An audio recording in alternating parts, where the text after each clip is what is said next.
Cześć, witajcie, z tej strony Suert. Przed nami kolejna porcja premier. Tym razem przyjrzymy się grom strategicznym nadchodzącym do nas w przyszłym roku. W tym materiale skupiłem się na 25 w mojej ocenie najciekawszych pozycjach. Zapraszam. Studio Ironworld do tej pory znane było z serii The Red Solstice, czyli cyklu taktycznych gier science fiction. Jakiś czas temu twórcy postanowili odpocząć od futurystycznych klimatów, a ich następna produkcja postawi na realia fantasy. Mówimy tutaj o Aether Dominance Wars, czyli grze strategicznej 4X. Produkcja zmierza wyłącznie na PC i będzie sprzedawana poprzez platformę Steam. Projekt zaoferuje lokalizację kinową, czyli z polskimi napisami, a jego premierę przewidziano na przyszły rok. Aether Dominance Wars ma mocno różnić się od typowych strategii 4X. Zamiast standardowej w tym podgatunku turowej rozgrywki czeka nas zabawa w czasie rzeczywistym. Ponadto tytuł położy duży nacisk na elementy symulacyjne zaczerpnięte z tzw. God Games. W omawianej produkcji pokierujemy potężną istotą znaną jako Starszy, której celem jest zostanie Bogiem. W trakcie rozgrywki przyjdzie nam budować i rozwijać miasta, jak również gromadzić legiony wiernych. Kluczową rolę odegra także zdobywanie nowych mocy, prowadzenie badań nad zaklęciami i tworzenie artefaktów. Oczywiście nie zabraknie również wojen. Nasze armie do boju poprowadzą nieśmiertelni bohaterowie znani jako awatary, których zdolności będziemy mogli rozwijać. Ponadto autorzy obiecują bogate tło fabularne wpływające na to, jak świat i jego mieszkańcy będą reagować na nasze decyzje. Studio Overhype znane jest przede wszystkim z bardzo wymagającej gry RPG Battle Brothers. 5 lutego przyszłego roku ich najnowsza produkcja zatytułowana Menace powinna zadebiutować wyłącznie na PC-tach. Menace to taktyczne RPG osadzone w mrocznym świecie science fiction. Dowodzony przez gracza Korpus Marines Republiki dociera do odciętego od światów rdzenia układu planetarnego Wayback, aby zaprowadzić w nim prawo i porządek. Niespodziewanie oddział natrafia na nowe, dziwaczne zagrożenie. Jak zapowiadają twórcy, gra ma być znacznie mniej frustrująca niż Battle Brothers, a jej zasady mają być prostsze do opanowania. Nie znaczy to jednak, że Menace nie będzie wymagające. Tutaj również jeden błąd będzie mógł doprowadzić do śmierci całego oddziału. W Menace dostaniemy bohaterów z własnymi imionami i bogatymi osobowościami, a między różnymi wojownikami tworzyć się będą skomplikowane relacje w zależności od naszych decyzji. Jednocześnie galeria postaci będzie bardzo obszerna. Pod tym względem autorzy wzorowali się na serii Jagged Alliance. Gra zaoferuje dużą swobodę wyboru misji i kształtowania relacji z różnymi frakcjami. Jednocześnie ma oferować główną linię fabularną z wyraźnym finałem. Autorzy pilnują jednak tego, aby historia była mocno elastyczna, a misje generowane będą proceduralnie, więc nie musimy się obawiać, że podczas ponownego przechodzenia gry natrafimy na te same wyzwania. Menace, podobnie jak miało to miejsce w Battle Brothers, ma pozwolić wielu graczom na spędzenie w grze setek godzin. Fragile Existence po raz pierwszy zostało zapowiedziane podczas Gamescom 2021. To strategia, która łączy w sobie RTS i 4X, pozwalając na toczenie bitew zarówno w kosmosie, jak i na powierzchni planet. Gra zmierza wyłącznie na PC, a jej premiera powinna mieć miejsce w przyszłym roku. Akcja gry rozpoczyna się w 2713 roku, gdy system wczesnego ostrzegania Kuiper wykrywa nieznaną obcą armadę zmierzającą w kierunku Układu Słonecznego. Agresorzy potrzebowali niecałej doby, aby unicestwić większość ludzkości i obrócić cywilizację w gruzy. Gracz obejmie dowództwo nad ostatnią ocalałą flotą i jego zadaniem będzie zagwarantowanie przetrwania naszego gatunku. Priorytetem gracza będzie utrzymanie floty, co wymusi ucieczkę w głąb kosmosu. W trakcie rozgrywki mamy podróżować między systemami, gromadząc po drodze surowce i wzmacniając siły. Obca armada zawsze będzie deptała nam po piętach. Gdy tylko wkroczymy do nowego sektora, rozpocznie się odliczanie do momentu, w którym wrogowie nas dogonią, wymuszając dalszą ucieczkę. Premierę Here Comes the Swarm przewidziano na pierwszy kwartał przyszłego roku. Tytuł najpierw zadebiutuje w ramach wczesnego dostępu wyłącznie na PC-tach. Omawiana pozycja to RTS z elementami survivalowymi. Gra łączy budowanie i zarządzanie bazą z obroną przed falami atakujących potworów, czerpiąc inspiracje z takich tytułów jak They Are Billions czy Age of Darkness Final Stand. Nowością w tego typu produkcji jest pojawienie się opcji aktywnej pauzy. W każdej więc chwili możemy wstrzymać akcję, co pozwoli nam na strategiczne planowanie, wydawanie poleceń jednostkom i zarządzanie rozbudową bazy, nawet podczas intensywnej walki. Oprócz obrony bazy można wysyłać ekspedycje, aby najeżdżać i niszczyć gniazda potworów. W grze zaimplementowano także system bóstw. Ich wybór wpływa na styl gry, pozwalając skoncentrować się na ataku, obronie lub innych aspektach. Dodatkowo twórcy dodali tryb roguelike, który oferuje unikalne wyzwania na proceduralnie generowanych mapach, co powinno zwiększyć regrywalność tytułu. Transport Fever 3, czyli kolejna odsłona popularnego cyklu studia Urban Games, powinna zadebiutować już w przyszłym roku. Gra zmierza na PC oraz najnowsze konsole. W Transport Fever 3 zajmiemy się projektowaniem, budowaniem i zarządzaniem biznesami transportowymi obejmującymi linie kolejowe, drogi, szlaki żeglugowe i trasy lotnicze. Nasze imperium będziemy budowali w 4 różnych środowiskach: umiarkowanym, pustynnym, tropikalnym i nowym, subarktycznym, z których każde zaoferuje unikalne wyzwania i możliwości. Autorzy obiecują mocno ulepszony system generowania terenu i bogaty wybór środków transportu. W grze znajdziemy ich ponad 250. Będą należeć do takich grup jak pociągi, autobusy, tramwaje, ciężarówki, statki, samoloty czy, po raz pierwszy w historii tej serii, helikoptery. Oprócz tego Transport Fever 3 zaoferuje długo oczekiwane przez społeczność funkcje takie jak cykl dnia i nocy, przemysł morski oraz nowe formy transportu, w tym właśnie helikoptery i tramwaje towarowe. Podczas tegorocznego Summer Game Fest zapowiedziano Game of Thrones War for Westeros, czyli strategię czasu rzeczywistego osadzoną w popularnym uniwersum fantasy wykreowanym przez George'a R.R. Martina. W czasie rozgrywki przeniesiemy się do tytułowej krainy Westeros, gdzie pokierujemy jednym z 3 wielkich rodów: Starków, Lannisterów, Targaryenów lub Armią Nocnego Króla. Naszym zadaniem będzie budowanie konstrukcji oraz walka z przeciwnikami o kontrolę w regionie. Do dyspozycji każdej z frakcji oddane zostaną różnorodne jednostki, w tym m.in. kawaleria czy maszyny oblężnicze. Nie zabraknie również potężnych smoków. Dodatkowo w naszych szeregach znajdą się herosi posiadający unikalne zdolności. Jeśli natomiast chodzi o tryb rozgrywki, pojawi się kampania dla pojedynczego gracza oraz multiplayer opierający się na banalnie prostej zasadzie: wszyscy są naszymi wrogami. Debiut produkcji przewidziano na przyszły rok wyłącznie na PC-tach. Podczas czerwcowego pokazu Summer Game Fest jedną z zapowiedzianych pozycji była gra Chronicles Medieval. Gra zmierza wyłącznie na PC i będzie sprzedawana na Steamie najpierw w ramach wczesnego dostępu. W przyszłości możliwe są także wersje konsolowe. Gra ma być wielkim średniowiecznym sandboxem RPG przypominającym w ogólnych założeniach serię Mount & Blade. Gracze stworzą własną postać, a następnie pokierują jej życiem w średniowiecznej Europie. Kluczową rolę w rozgrywce pełnić będą bitwy. Nasz bohater weźmie w nich udział osobiście, ale konieczne okaże się też werbowanie i szkolenie własnej armii, jak również wydawanie jej rozkazów podczas potyczek. Ponadto istotną rolę odegra dyplomacja. Dodam jeszcze, że w omawiany tytuł powinniśmy zagrać wraz z polskimi napisami. Warhammer 40,000 Dark Heresy zostało zapowiedziane w maju tego roku. Tytuł powinien trafić na PC-ty i najnowsze konsole prawdopodobnie w 2026. Za Dark Heresy ponownie odpowiedzialni są weterani gatunku, którzy wypuścili na rynek m.in. serię Pathfinder czy osadzonego w podobnych klimatach Rogue Tradera studio All Cat Games. W Warhammer 40,000 Dark Heresy wcielimy się w akolitę Inkwizycji, który będzie odpowiadał za badanie i zwalczanie herezji w sektorze Kalixis. Głównym celem gracza jest więc ochrona Imperium przed zagrożeniami z wielu stron: heretykami, mutantami, plugastwem Zinosu czy siłami Noctis Aeterna. Jako że Dark Heresy tworzy studio, które pracowało nad grą Rogue Trader, założenia rozgrywki będą zbliżone do tych obecnych w poprzedniej produkcji.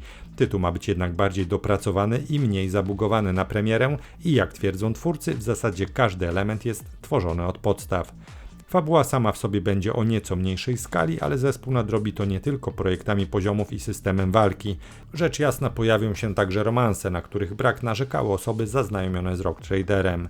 Smaczku grze nada system dochodzeń, przesłuchiwanie świadków, szukanie i łączenie dowodów oraz zeznań w całość, by odkryć ukrytych heretyków zagrażających Imperium.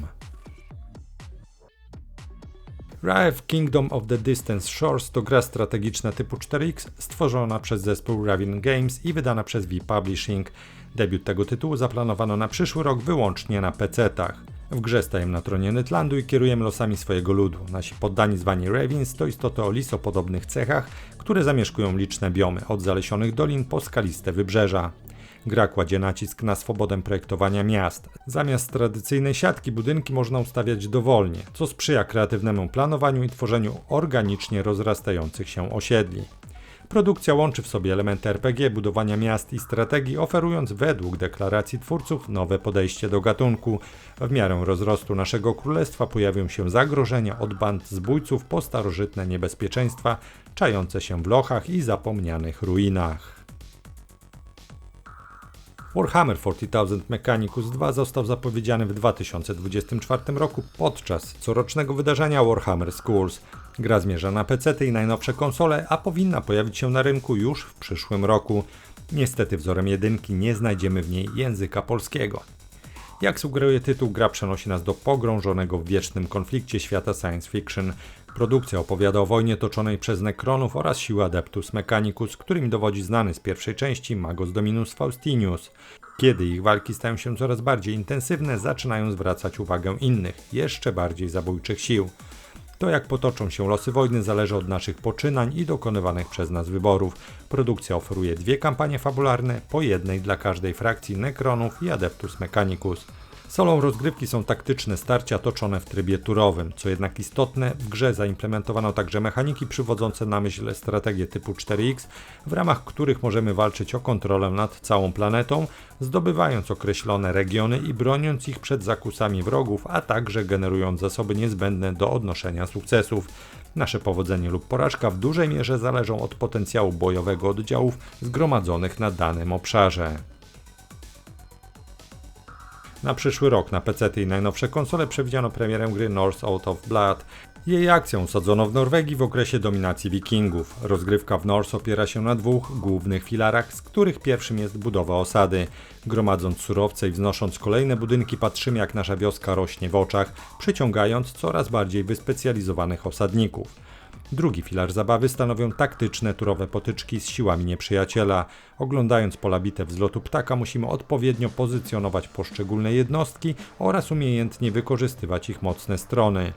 Z ciekawostek dodam jeszcze, że pod scenariuszem gry Norse podpisał się ceniony angielski pisarz i piosenkarz Giles Christian, którego portfolio można znaleźć m.in. szereg pokrewnych tematycznie powieści.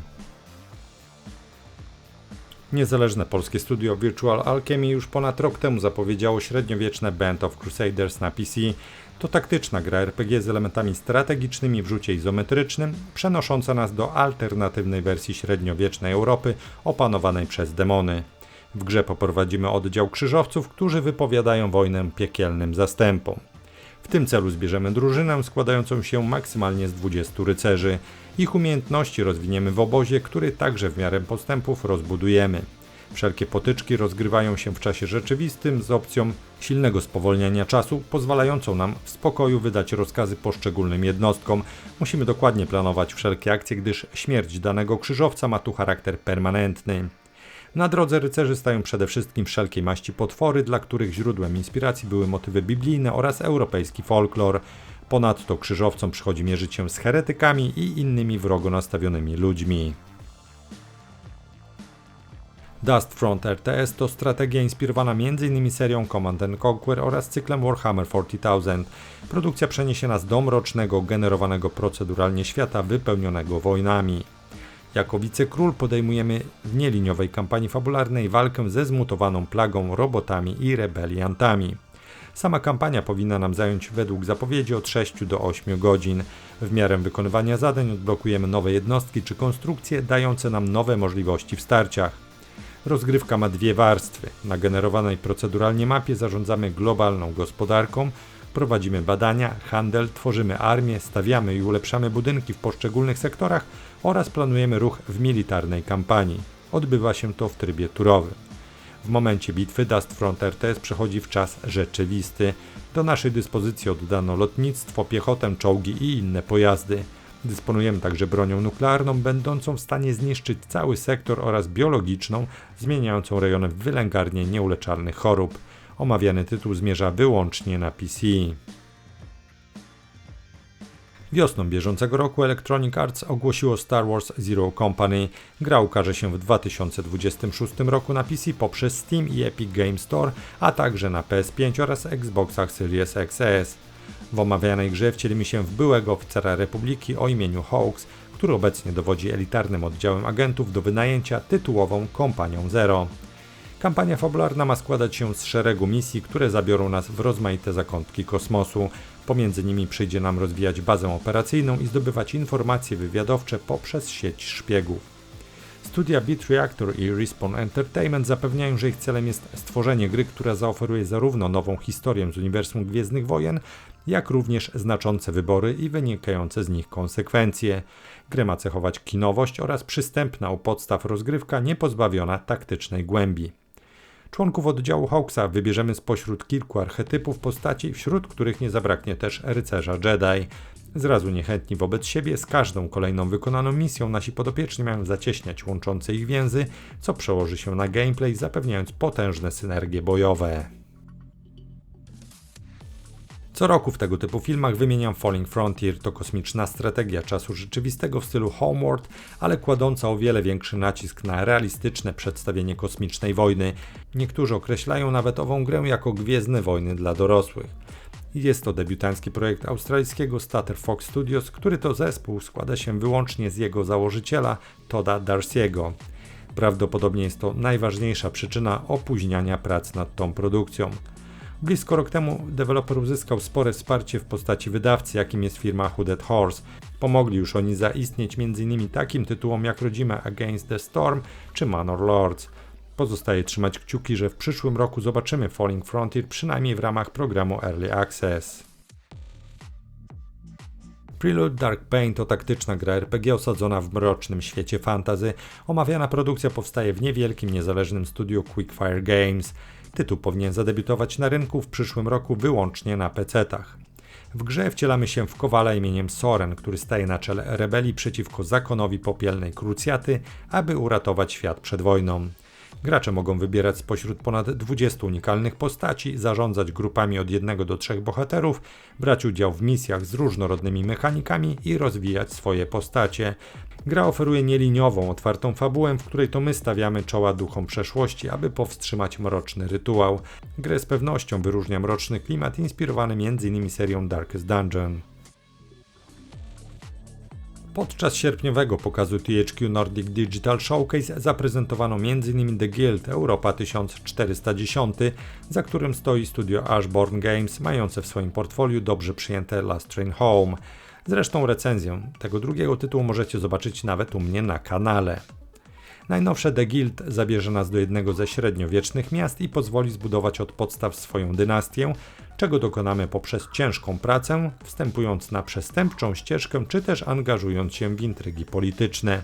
Choć nie zabraknie tu elementów znanych z klasycznych city builderów, jak możliwość wznoszenia budowli, to na rozwój miasta częściej będziemy wpływać pośrednio niż bezpośrednio. Naszym oczkiem w głowie ma być natomiast zasobność własnej sakiewki, pozycja reprezentowanego rodu i rozbudowa jego siedziby. Oczywiście w średniowiecznych metropoliach nie zabraknie też innych rodów, niektóre mają próbować z nami konkurować, a tytuł pozwoli pogrywać z nimi na różne sposoby. Wszystko to sprawdzimy grając w pojedynkę lub w sieciowym trybie multiplayer dla maksymalnie 12 osób. Dopełnieniem całości ma być ładna grafika stworzona w oparciu o silnik Unreal Engine 5. Podczas tegorocznych targów Gamescom mogliśmy zobaczyć zapowiedź Warhammer 40,000 Dawn of War 4. Za najnowszą odsłonę cyklu RTS-ów odpowiada niemieckie studio King Art Games, twórcy ciepło przyjętej dieselpunkowej strategii Iron Harvest. Nowi deweloperzy postanowili od razu uspokoić fanów, zapowiadając powrót do wszystkich elementów, które stanowiły rdzeń rozgrywki pierwszej odsłony cyklu oraz naprawę praktycznie wszystkich elementów, które zawiodły w poprzedniej grze z serii. W najnowszej odsłonie znajdziemy w sumie 4 frakcje: kosmicznych Marines, orków, nekronów i Adeptus Mechanicus, z czego każda posiada własną kampanię fabularną, których przejście w całości oznacza łącznie ponad 70 misji zabawy. Oprócz kampanii fabularnych w grze znajdziemy także tryby potyczka, kooperacja, sieciowy multiplayer oraz uwielbiany przez fanów tryb Ostatni Bastion.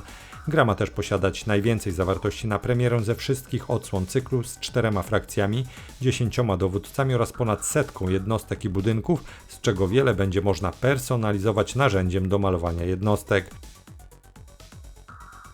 Tegoroczny pokaz PC Gaming Show 2025 przyniósł zapowiedź gry Dark Switch, czyli obiecującego city buildera, w którym zajmiemy się budową miasta na konarach i pniu wielkiego, magicznego drzewa. Akcja toczyć się będzie w krainie fantasy nawiedzanej przez tajemniczą mgłę doprowadzającą śmiertelników do szaleństwa. Odkrycie jej sekretów okaże się kluczowe dla przetrwania naszej osady, dlatego konieczne będzie organizowanie wypraw poza drzewo. Dark Switch oferuje kampanię fabularną, a także tryb sandboxowy, w którym nie musimy oglądać się na żadne cele i ograniczenia. Co ciekawe, soundtrack do gry jest dziełem Akiry Yamaoki, słynnego japońskiego kompozytora, znanego m.in. z muzyki do serii Silent Hill. Dark Switch zmierza wyłącznie na PC, a jej premierę przewidziano na przyszły rok. W omawiany tytuł zagramy wraz z polskimi napisami. Dodam jeszcze, że w momencie przygotowywania tego materiału na Steamie jest dostępne demo Dark Switch. Zainteresowani mogą więc wypróbować ową produkcję w akcji jeszcze przed oficjalną premierą. Kilka tygodni temu studio Unfrozen wspólnie z wydawcą firmą Hooded Horse poinformowało, że premiera gry Heroes of Might and Magic Golden Era w ramach wczesnego dostępu została przesunięta na 2026 rok. Niestety w komunikacie nie podano dokładnej daty debiutu owej strategii. Na pocieszenie pozostaje nam fakt, że deweloperzy udostępnili demo, które można pobrać na Steamie. Owa wersja oferuje 4 grywalne frakcje oraz 3 tryby rozgrywki: Classic, Single Hero i Arena. Choć obecnie dostępna jest jedynie rozgrywka jednoosobowa, twórcy uspokajają, że w pełnej wersji gry pojawią się także tryb multiplayer, dodatkowe frakcje oraz nowe tryby. Niezorientowanym przypomnę, że Heroes of Might and Magic Golden Era jest prequelem trzeciej odsłony cyklu strategii turowych z elementami RPG pod tytułem Heroes of Might and Magic. Produkcja została opracowana przez niezależne studio deweloperskie, w którego portfolio można znaleźć ciepło przyjętą grę Iratus Lord of the Dead. Głównym źródłem inspiracji dla twórców przy projektowaniu Golden Era było kultowe Heroes of Might and Magic 3. Lichcraft to średniowieczna, turowa strategia opracowana przez nowe polskie studio From Chaos, które składa się z weteranów branży pracujących w przeszłości m.in. w CD Projekt Red, 11-bit Studios czy Paradox Interactive. Początkowo gra miała zadebiutować we wczesnym dostępie jeszcze w bieżącym roku. Wiele wskazuje jednak na to, że nie uda się dotrzymać tego terminu. W sieci znalazłem nawet informację o tym, że deweloperzy wstrzymali pracę nad ową produkcją. Osobiście mam jednak nadzieję, że ów projekt ujrzy światło dzienne, a przynajmniej otrzymamy w przyszłym roku chociażby wersję demo. Tytuł prezentuje się bowiem bardzo obiecująco. W Lichcraft przyjdzie nam wybrać królestwo, którym będziemy chcieli władać. Do dyspozycji dostaniemy choćby Szwecję, kalifat Abbasydów czy Polskę. Naszym zadaniem będzie zarządzanie państwem. Bardzo ważnym aspektem rozgrywki będzie dbanie o relacje między szlachcicami. Czasami mogą się oni między sobą pokłócić, zatem konieczne okaże się ich pogodzenie. Nie zabraknie również zamkowych uczt, eksploracji lochów czy udziału w turniejach. Warto dodać, że mapy dostosujemy według własnego uznania, więc nie grozi nam monotonia. Masters of Albion jest grą strategiczną typu God Game, czyli umożliwiającą tak zwaną zabawę w Boga. Za opracowaniem tej produkcji stoi studio 22 Cans, którego założycielem był Peter Molyneux. Gra przenosi nas do uniwersum fantasy. Tytułowa kraina boryka się z problemami, od kiedy powróciła do niej magia, która stanowi dla mieszkańców zarówno szansę na rozwój, jak i śmiertelne niebezpieczeństwo. W trakcie rozgrywki zostajemy obdarzeni boskimi mocami, a naszym zadaniem jest rozprawienie się z zagrożeniem. Masters of Albion oddaje nam do dyspozycji rozległy, otwarty świat. Rozgrywka opiera się tutaj na 2 filarach. Za dnia możemy w spokoju rozwijać swoją osadę, wznosząc kolejne budowle i tworząc łańcuchy produkcyjne. Poza tym musimy dbać o potrzeby mieszkańców, które różnią się w zależności od reprezentowanej przez nich frakcji. Drugi filar rozgrywki daje sobie znać po zapadnięciu zmroku. W nocy na świat wychodzą agresywne stworzenia pokroju zombie, wilkołaków i troli, przed którymi musimy obronić swoich poddanych. Jeśli wszystko nam sprzyja, z czasem najbliższa okolica naszej osady przestanie nam wystarczać. Wówczas możemy wyruszyć na poszukiwania kolejnych wiosek i miast, które dodamy do swojej domeny, a także posłać bohaterów na ekspedycje, by realizowali powierzone im zadania. Empire in Decay to taktyczna gra turowa typu roguelike, luźno oparta na szachach i budowaniu talii. Rozgrywka została przy tym wzbogacona o rozwój jednostek. W grze stoimy na czele oddziału rycerzy, a naszym celem jest obalenie rządów okrutnego króla. W drodze do sali tronowej czeka nas mnóstwo turowych potyczek w klimatycznych lokacjach. W starciach pomogą nam zbierane po drodze karty, które dodatkowo będziemy mogli ulepszać. Przyjdzie nam też rekrutować jednostki, znajdywać relikwia, a także wykuwać potężne artefakty. Producenci obiecują, że do wyboru otrzymamy 6 różnych frakcji, podstawowych i wspierających, z których każda ma swoją unikalną talię startową i charakterystyczny styl gry. Do naszej zabawy oddano ponad 200 kart, ponad 30 jednostek z unikalnymi ścieżkami rozwoju, także ponad 150 przedmiotów, w które będziemy mogli wyposażyć swoją frakcję i które posłużą nam do stworzenia nowych interakcji z kartami i jednostkami. Anvil Empires to strategiczna gra MMO, w której gracze budują imperia i toczą ze sobą wojny. Produkcja pozwala na symultaniczną zabawę 1000 graczy na jednej mapie, a całość osadzoną w fikcyjnym świecie wzorowanym na średniowieczu. Zabawa w Anvil Empires obraca się wokół polityki angażującej wszystkich graczy na serwerze, a całość podzielono na 2 główne segmenty: rozwój osad oraz wojny z innymi frakcjami. Pojedyncza rozgrywka ma tutaj trwać całe tygodnie, a uczestnicy będą mogli tworzyć własne sojusze i wspólnymi siłami spróbować przejąć kontrolę nad mapą. Skala wojen oraz ich długi czas trwania sprawią, że kluczową rolę odegrają elementy takie jak tworzenie linii zaopatrzenia czy budowanie obozowisk przed bitwami. Anvil Empires zmierza wyłącznie na PC. Na razie autorzy nie są gotowi podać żadnej, nawet przybliżonej daty premiery. Debiut w roku 2026 wydaje się więc tylko prawdopodobny. Fani RTS-ów już mogą zacząć odkładać pieniądze na Ashes of the Singularity 2, czyli kontynuację strategii z 2016 roku. Produkcja została zapowiedziana kilka miesięcy temu. Przy okazji ogłoszono, że trafi ona do sprzedaży na PC już w przyszłym roku. Podczas zabawy gracz podejmie decyzję o dołączeniu do jednej z 3 frakcji: ludzkości, sztucznej inteligencji o nazwie Substrate, czy też koalicji postludzi. Od tego wyboru ma zależeć strategia, jaką obierzemy w walce o Układ Słoneczny. Ashes of Singularity 2 zaoferuje 3 tryby: kampanię, lokalny sieciowy multiplayer oraz tak zwaną szybką akcję, gdzie wskażemy konkretną arenę walki, aby zmierzyć się z przeciwnikami sterowanymi przez AI. Posiłkując się kartą produktu na platformie Steam, dodam jeszcze, że omawiany RTS powinien otrzymać polską wersję językową w formie napisów. I to tyle na dziś. Pozostaje jeszcze zaprosić na kanał, na którym znajdziecie mnóstwo informacji ze świata gier. Zachęcam do subskrypcji, dzięki czemu zawsze będziecie na bieżąco. A teraz żegnam się z Wami gorąco. Do zobaczenia, do usłyszenia. Cześć!